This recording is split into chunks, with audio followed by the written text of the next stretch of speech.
नमस्कार दोस्तों। पिछली बार हमने योग परंपरा, जन्म परंपरा और कर्म परंपरा का विषय लिया था। आज उसका दूसरा भाग है। पहले हमने समझा जन्म परंपरा क्या है, कर्म परंपरा क्या है, और आज जानेंगे ज्ञान योग। योग परंपरा कैसे शुरू होती है, किन किन अवस्थाओं से आत्मा गुजरती है और कैसे वो आध्यात्मिक विषयों पर ज्ञान हासिल करती है। आज इस बारे में हम बात करेंगे। आइए एक बार पिछले सप्ताह के विषय को दोहरा लेते हैं, ताकि हमारा जिन लोगों ने पहले नहीं देखा उन्हें भी थोड़ा सा इसका ज्ञान हो जाए और फिर वो उस विषय को पिछले वाले वीडियो में देख सकते हैं और अच्छे से समझ सकते हैं। तो कर्म योग खंड 1। इस कर्म योग खंड 1 में आत्मा जन्म परंपरा, कर्म परंपरा सीखकर प्रवेश करती है योग परंपरा में। तो सबसे पहले आता है, इसके 4 भाग हैं। सबसे पहले आता है, उसे ये लगता है कि पिछले इतने जन्मों में मैंने इतने पाप कर्म किए हैं और कर्म के बंधन में बंधती चली गई हूँ, तो अभी मुझे पाप नहीं करने हैं और मुझे जीव जंतुओं को नहीं मारना है, मुझे अच्छे कर्म करने हैं, मुझे शाकाहारी बनना है। तो कर्म योग से शुरुआत होती है शाकाहार की और कर्म योगी बनते हैं। तो सबसे पहले शाकाहारी बनते हैं। फिर जहां पहले जीव जंतुओं को, पेड़ पौधों को, मनुष्यों को इतना नुकसान पहुंचाया है, हत्याएं की है, मारा है, काटा है, तो यहाँ अब उसे लगता है कि नहीं, अब मुझे दूसरों की मदद करनी है। पहले सर्वाइवल कॉन्शियसनेस में था, खाना पीना सोना, अपने परिवार की देखभाल करना। अब यहाँ उसे लगता है कि मुझे दूसरों के लिए भी कुछ करना है। तो दूसरों की मदद करना, जैसे लंगर लगाने, पेड़ लगाने, सड़कें बनवानी, पौधे लगाने, लंगर लगाने, कैंप लगाने, शिविर लगाने, अस्पताल खोलने, मेडिकल चेकअप कैंप लगाने। तो इस तरह की बहुत सारी वो सेवाएं, संसारिक सेवाएं करता है। और फिर सेवाएं करते करते उसे लगता है कि मुझे फल की इच्छा नहीं करनी, क्योंकि वो ग्रंथों से, प्रवचनों से सुना है कि फल की इच्छा नहीं करनी। तो फिर वो धीरे धीरे इस चीज को अपने मन में उतारना शुरू करता है कि मुझे मदद तो करनी है, लेकिन फल की इच्छा नहीं करनी है और मुझे अकर्ता भाव में रहना है कि करने वाला मैं नहीं हूँ, मुझे दिया गया है, मुझे माध्यम बनाया गया है और मुझे अकर्ता भाव में रहना है। कर्म योग खंड 1 में तमोगुण, रजोगुण और सतोगुण। रजोगुण और तमोगुण में 30-30% जन्म लेने के बाद सतोगुण में वो अच्छे कर्म करने की ओर प्रेरित होती है आत्मा। और योग के 4 भाग हमने पिछली बार जाने, भक्ति योग, कर्म योग, ज्ञान योग और राजयोग। और सबसे जरूरी विषय जो सभी योग में आएगा, त्रिकरण शुद्धि, कि त्रिकरण शुद्धि होनी चाहिए। त्रिकरण शुद्धि क्या है? मैं जो सोच रही हूँ, मैं जो बोल रही हूँ, मैं जो कर रही हूँ, तीनों एक ही अलाइनमेंट में होने चाहिए। ये नहीं कि मैं सोच कुछ और रही हूँ, बोल कुछ और रही हूँ, कर कुछ और रही हूँ, तो मैं अशुद्धि में हूँ, शुद्धि में नहीं हूँ। और उससे किसी का नुकसान हो ना हो, मेरा जरूर जो ऊर्जा के स्तर पर मेरा जो अंदर का संतुलन है वो बिगड़ जाएगा, क्योंकि जो सोच रही हूँ वो बोल नहीं रही हूँ, जो महसूस कर रही हूँ वो कह नहीं पा रही हूँ, और जो कर रही हूँ उसमें कोई ऊर्जा नहीं है। तो किसी का कुछ जाए ना जाए, लेकिन मेरा तो अशुद्धि हो गई है ऊर्जा के स्तर पर। तो हम हर दिन ऐसे काम करते हैं, ध्यान भी कर रहे हैं, और फिर हमारी त्रिकरण शुद्धि ना होने से वो ऊर्जा व्यर्थ जा रही है। अगर इसे मैं एक उदाहरण से समझाऊं, मान लो मेरा किसी के साथ मन मुटाव है, बहुत टाइम से मेरी उसकी बात नहीं हुई है, हमारे रिश्ता भी खराब है, दरार पड़ी है, और कभी भी कोई कोशिश नहीं की है उसे सुधारने की, बातचीत बंद है। अचानक वो व्यक्ति मेरे घर आ जाता है, और अब उसे देखते ही मेरे मन में क्या आता है? अब ये क्यों आ गए हैं, अब ये क्या करने आए हैं, अब मेरा ये समय खराब करेंगे, अब पता नहीं क्या बात करने आए हैं। तो वो जो मेरे मन में बातें चल रही हैं वो मैं कह नहीं सकती हूँ, लेकिन मैं मुंह से क्या बोलती हूँ? अच्छा हुआ आप आ गए, बहुत दिनों बाद आप आए हो, मुझे बहुत अच्छा लगा आप आए हो। अब मैं जो बोल रही हूँ उसमें मेरी ऊर्जा नहीं है, क्योंकि जो मैं महसूस कर रही हूँ वो नहीं बोल रही, मन में कुछ और चल रहा है, मुंह से कुछ और बोल रही हूँ। और अब मैं उन्हें अगर चाय पानी भी पिलाती हूँ तो उसमें कोई ऊर्जा नहीं है, क्योंकि पहले तो मेरा ही ऊर्जा के स्तर पे संतुलन बिगड़ गया है देखते ही। तो बहुत बार लोग ऐसा कहते हैं कि फिर उस समय हमें क्या करना चाहिए, क्योंकि अच्छा तो नहीं लग रहा है। बात करने का मन नहीं है, उनके साथ बैठने का मन नहीं है, लेकिन वो आ गए हैं, तो क्या करें, मन में तो अच्छा नहीं लग रहा है। तो कैसे अपनी ऊर्जा को संतुलित रखें ऐसी परिस्थिति में? तो ऐसी परिस्थिति में सबसे बेस्ट तरीका ये है कि जो व्यक्ति आया है वो तो झुककर ही आया है ना, आप तो नहीं गए वहां पर, वो झुक कर आया है, तो उसका सम्मान करें। पीछे की बातों को भूल के कि क्या हुआ था, कैसे हुआ था, आज उसने कदम बढ़ाया है, तो आपको भी वर्तमान पल में रह के अच्छे से बात करनी है, चाय पानी पिलाना है। अगर कोई बात होती है जिसका उत्तर देना जरूरी है, आप उत्तर दो, नहीं तो आप अपनी तरफ से बात शुरू करो कि मैंने ध्यान सीखा है, मेरे जीवन में ये बदलाव आया है, मुझे बहुत अच्छा लगा है, आओ मैं आपको भी ध्यान सिखाती हूँ, या मैंने ये पुस्तक पढ़ी है, इससे मेरे अंदर ये बदलाव आया है, बहुत अच्छी पुस्तक है, मैं आपको गिफ्ट देती हूँ, आप ये पुस्तक पढ़ो, ये मैगजीन आप पढ़ो। तो आप बातों का जब विषय आपका हो जाएगा, जैसा आपका एनर्जी अलाइनमेंट है, आप उस हिसाब से बात करोगे तो उनके जीवन में भी बदलाव आ जाएगा। लेकिन अगर आप व्यर्थ की बातें करते हो कि मुझे बहुत अच्छा लगा, आप आए जबकि आपको अच्छा नहीं लगा, तो ऐसी बातें करने से बेहतर है हम चुप ही रहें, हम कुछ भी ना बोलें। मौन रहना सबसे बेहतर है। या तो वो बात करो जो आप महसूस कर रहे हो, वो नहीं कर सकते तो मौन रहो। और अगर हम इसी बात का अभ्यास करें ना, तो 90% हमारी बातें खत्म हो जाएंगी, क्योंकि हम 90% ऐसी ही बातें करते हैं जो हमारे ऊर्जा के संतुलन को बिगाड़ती है। इसीलिए मौन का अभ्यास करना बहुत जरूरी है त्रिकरण शुद्धि के लिए। अगर आपको अच्छा नहीं लग रहा तो मत करो बात, उस टॉपिक में बात ही मत करो कि मुझे बहुत अच्छा लगा, आप आए, मैं तो याद कर रही थी। ये बातें करने की जरूरत ही क्या है? वर्तमान पल में रह के जो करना है उसे करो, पीछे की आगे की बातें करने की आपको जरूरत ही नहीं है। तो ये त्रिकरण शुद्धि बहुत जरूरी है। अगर ये त्रिकरण शुद्धि नहीं है तो हमारा ही ऊर्जा का स्तर बिगड़ जाएगा। किसी का कोई नुकसान हो ना हो, हमारा पूरा नुकसान हो जाएगा। और फिर उस ऊर्जा को संतुलित करने में बहुत समय लगेगा हमें। ऐसा नहीं है कि हमने जो अपनी ऊर्जा का संतुलन बिगाड़ा है तो बस उनके जाते ही ठीक हो जाएगा। वही बातें दिमाग में घूमती रहेंगी, वही सब चलता रहेगा। तो इसीलिए त्रिकरण शुद्धि बहुत जरूरी है। या फिर मौन का अभ्यास करें, या फिर आप जो महसूस कर रहे हैं वैसी ही बात करें। और जो भी आपको करना है पूरे 100% देकर करें, आधे अधूरे मन से कुछ ना। आधे अधूरे मन से करने से हमारी ऊर्जा बिगड़ती है और सामने वाले को भी कोई उसका लाभ नहीं होता। हो सकता है कि उसके कर्म जाग गए हों और वो ध्यान सीखने ही आपके पास आया हो, लेकिन आप तो अपनी पिछली बातों में उलझे हुए हो और आपके मन में कुछ और ही चल रहा है। तो फिर वो ऊर्जा के स्तर पे जो संतुलन है वो बिगड़ जाएगा। तो इसलिए हमें हमेशा जागरूकता में रहना है कि हम जो बोल रहे हैं, जो सोच रहे हैं, जो कर रहे हैं, वो पूरा अलाइनमेंट में रहना चाहिए। इसी को कहते हैं कि ऊर्जा का समन्वय।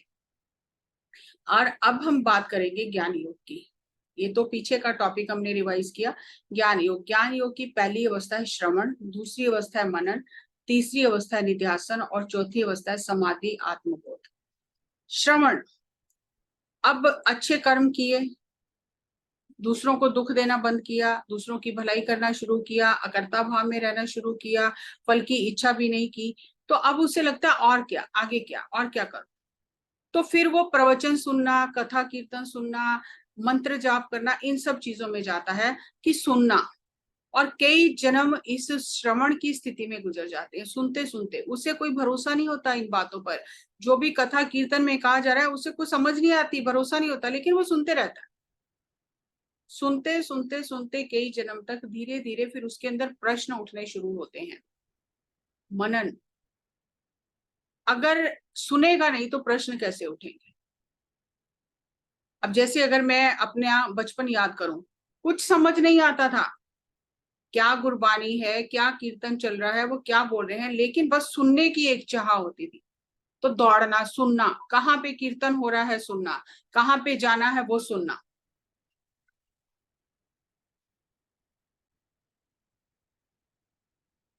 तो माता पिता हमें ले जाते थे जहां भी कथा कीर्तन होता था, क्योंकि उन्हें बहुत था, वो प्रोग्राम में जाते थे वो। हमें बचपन में कुछ भी समझ नहीं आता था, जाना, सुनना, जो सुना सुना, और खाना, सो जाना। लेकिन आज जब मैं याद करती हूँ तो मुझे वो बचपन से लेके अब सब बातें याद है, कहाँ कहाँ क्या क्या सुना सब याद है। क्योंकि बच्चा जो होता है वो रिसीविंग स्टेट में होता है, तो जो कुछ भी वो सुनता है वो उसके अंदर चित्त में उतर जाता है और समय आने पर वो चीजें याद आनी शुरू हो जाती हैं। तो सुनते सुनते सुनते सुनते ही, ये सुनना आत्मज्ञान की पहली सीढ़ी है, श्रवण। फिर मनन।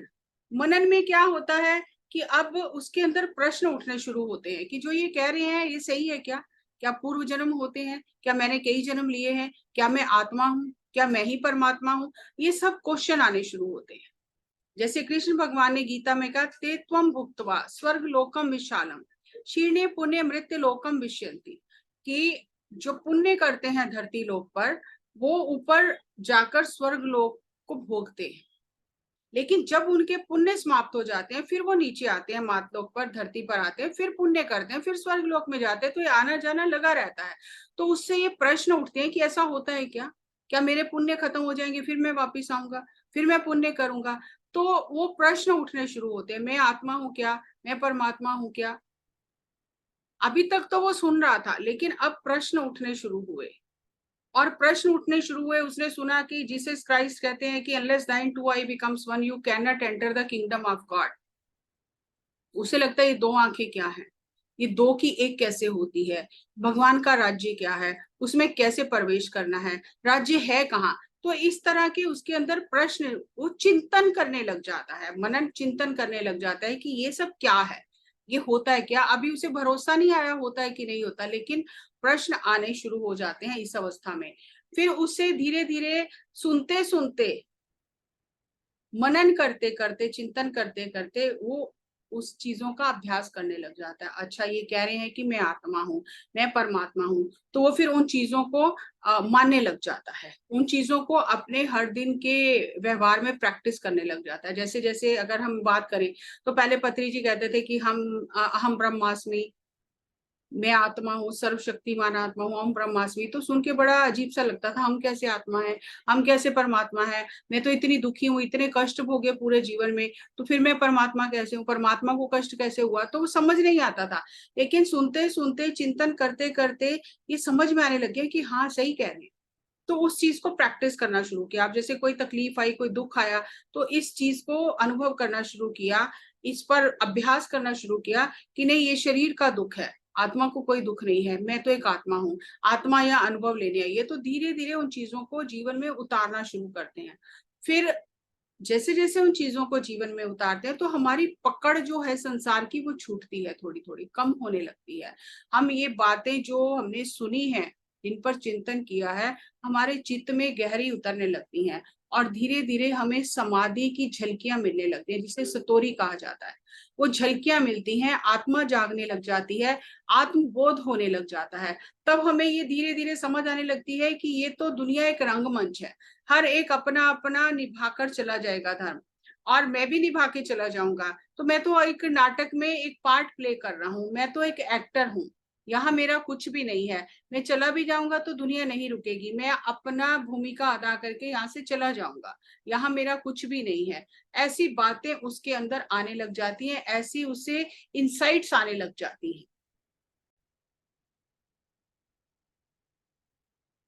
तो धीरे धीरे उसकी जो पकड़ है संसार की, वो छूटने लग जाती है, वो अपना धर्म निभाने लग जाता है। और यहाँ से उसके अंदर और गहरे प्रश्न उठने शुरू होते हैं। कस्तम कोहम कुता आया था, मैं कौन हूँ, मैं कहाँ से आया हूँ? का मैं जननी, मेरी माँ कौन है? को मैं ताता, मेरा पिता कौन है? इति पर भाव्यम सर्व असारम विश्वम त्यक्त्वा स्वप्न विचारम, ये सब संसार एक सपना है। और इस तरह के विचार उससे आने लगते हैं कि ये सब असार है, इसमें कोई भी सार नहीं है, इसमें कोई रस नहीं है, ये सब एक रंगमंच है, ये नाटक चल रहा है, और यहाँ मेरा कोई नहीं है। तो फिर मैं क्या करने आया हूँ, मेरे जीवन का उद्देश्य क्या है, मेरा लक्ष्य क्या है, मैं पहले कहाँ था, मैं मरने के बाद कहाँ जाऊंगा, मैं कौन हूँ? ये सब प्रश्न उसके अंदर गहराई से उठने शुरू होते हैं। और फिर वो इन प्रश्नों को खोजने लगता है, और इन प्रश्नों के उत्तर खोजने के लिए फिर वो ध्यान योग में प्रवेश करता है। तो ध्यान योग में आने से पहले इतने सारे जन्म ले चुके हैं, इतने अनुभव कर चुके हैं। ये प्रश्न जब हमारे अंदर बहुत ज्यादा तीव्र हो जाते हैं, बेचैन करते हैं हमें, तब हम ढूंढते हैं कि इनके उत्तर हमें कहाँ मिलेंगे, तब हम ध्यान योग में आते हैं। तो अगले एपिसोड में हम ध्यान योग के बारे में जानेंगे कि उसकी क्या क्या अवस्थाएं होती हैं। तो एक बार फिर से हम दोहरा लेते हैं कि कर्म योग में अहिंसा का पालन करना सबसे पहला पार्ट है, शाकाहारी बनते हैं। दूसरा, मदद करते हैं दूसरों की, तीसरा फल की इच्छा नहीं करते, और चौथा अकर्ता भाव में रहने का प्रयास करते हैं, और त्रिकरण शुद्धि पर ध्यान देते हैं। और ज्ञान योग में 4 पार्ट हैं। ज्ञान योग खंड 1 में 4 पार्ट हैं। पहला श्रवण, दूसरा मनन, तीसरा निध्यासन और चौथा समाधि या आत्मबोध। और फिर यहाँ से जो हमारे अंदर से प्रश्न उठते हैं, मैं कौन हूँ, मेरे जीवन का उद्देश्य क्या है, खाना पीना सोना बच्चे पैदा करना, क्या इतना ही मेरा उद्देश्य है या मैं कुछ और भी करने आया हूँ। जब ये प्रश्न हमारे अंदर उठते हैं, फिर हम उनके प्रश्नों के हल ढूंढने के लिए ध्यान योग में प्रवेश करते हैं। तो अगले एपिसोड में हम ध्यान योग के बारे में बात करेंगे, ताकि थोड़ा थोड़ा अगर हम समझें और हमारे भीतर उतरे और हमें पता चले कि हम कौन सी अवस्था में हैं। तो ये आप समझ लीजिए कि आपके जीवन में ध्यान आया है, तो आप इतनी यात्रा करके आ चुके हैं। तो अपने आप को शाबाशी दीजिए कि इतना मैं सीख के यहाँ तक आ गया हूँ, और अब ध्यान योग में प्रवेश करेंगे और फिर उसकी क्या अवस्थाएं हैं उसके बारे में जानेंगे। तब तक इसे और ध्यान से सुनिए और इसमें गहरे उतरिए। और पत्री जी का बहुत बहुत धन्यवाद, जिन्होंने हर चीज इतने सुगमता से सरल शब्दों में हमें समझाई। सो आपका भी बहुत बहुत धन्यवाद। आपके जो भी प्रश्न हो आप कमेंट बॉक्स में जरूर लिखें, और अगले एपिसोड में हम उनके आंसर्स, उनके उत्तर जरूर देंगे। तब तक ध्यान करिए, ध्यान करवाइए और स्वयं को शाबाशी दीजिए।